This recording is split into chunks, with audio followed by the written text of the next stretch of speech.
Ilagay mo ito sa iyong underwear at siya po ay labis na mababaliw sa sobrang pagmamahal sa iyo. Hello mga guys, kumusta kayo? Panibagong araw, panibagong video na naman tayo. And sa araw na ito ay isa na naman video ang aking tuturo sa inyo na simpleng gabay o simpleng pamamaraan na makakatulong sa atin. At bago ang lahat, gusto ko lang mag-disclaimer sa mga taong hindi naniniwala at hindi gusto ang mga kagaya nitong video.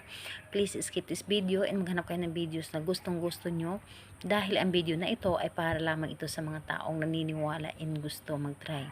Sa lahat po ng mga nagko-comment dito sa aking video dito sa loob ng aking channel, mag-iingat sa lahat ng mga nagre-reply sa inyo na dinadala kayo sa kanilang WhatsApp and Imo app upang makaiwas po tayo sa scam. Ngayon po ituturo ko sa inyo paano siya mababaliw ng husto sa pagmamahal sa inyo. Yung tipong maging sunod-sunuran siya sa anuman ang gusto mo. Ito ay pwedeng gawin sa parehas ang kasarian, babae to babae, and lalaki to lalaki. And syempre naman sa ating babae at lalaki na mag-partner. And pwedeng-pwede mo rin itong gawin kahit na kayo ay magkalapit at magkalayo sa isa't isa. So, dito, ang kailangan lamang natin dito, maghanda ka ng inyong underwear. So, pwede namang gamit na, pwede ring hindi. So, basta ito ay inyong nasuot na. And ayun po, kailangan din natin dito ng papel na maliit at panulat. So yun ang dapat natin na ihanda lamang. So ayun po, kapag handa na yung aking mga naibanggit na ating gagamitin, ang isunod mo ihanda isang inyong sarili. Handa mo inyong sarili, kailangan na alam mo sa iyong sarili na gustong gusto mo itong gawin. Kailangan na naniniwala ka, and syempre kailangan na nagtiwala ka sa inyong dapat na gawin. So ayan po, kapag ready na, pwede mo na itong umpisahan. So ang gagawin mo lamang dito, napakadali lamang.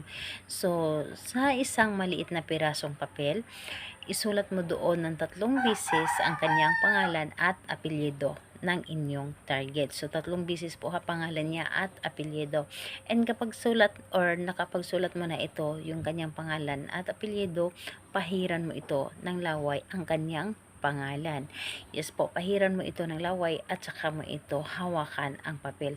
Hawakan mo na sa pamamagitan nito, ikaw ay maging sunod-sunuran sa lahat ng gusto ko. Mamahalin mo ako ng labis-labis, mababaliw ka sa iyong pagmamahal sa akin, at ako lamang ang iyong mamahalin habang buhay.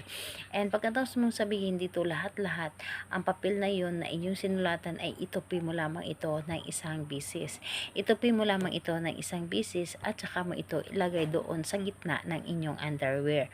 So ilagay mo ito doon sa gitna ng inyong underwear at ito ay inyong itupi ang inyong underwear, at yung underwear mo na yon ay ilagay mo sa ilalim ng inyong unan. Pwede rin naman sa ilalim ng inyong kama, sa ilalim ng inyong foam. So doon mo po yun ilagay. So ayun, kung gusto mo na hindi makita na ibang tao, pwede doon sa higaan mo sa ilalim ng inyong foam or di kaya sa ilalim ng inyong unan. Pwede po, wala pong problema. And gawin mo ito sa araw ng Tuesday and Friday sa kahit anong oras. And ayun, pwede naman sa ibang araw kung nararamdaman ninyo na para bang hinihila kayo na gawin ito. So ayun po, salamat po sa inyo. Bye bye everyone. God bless us all.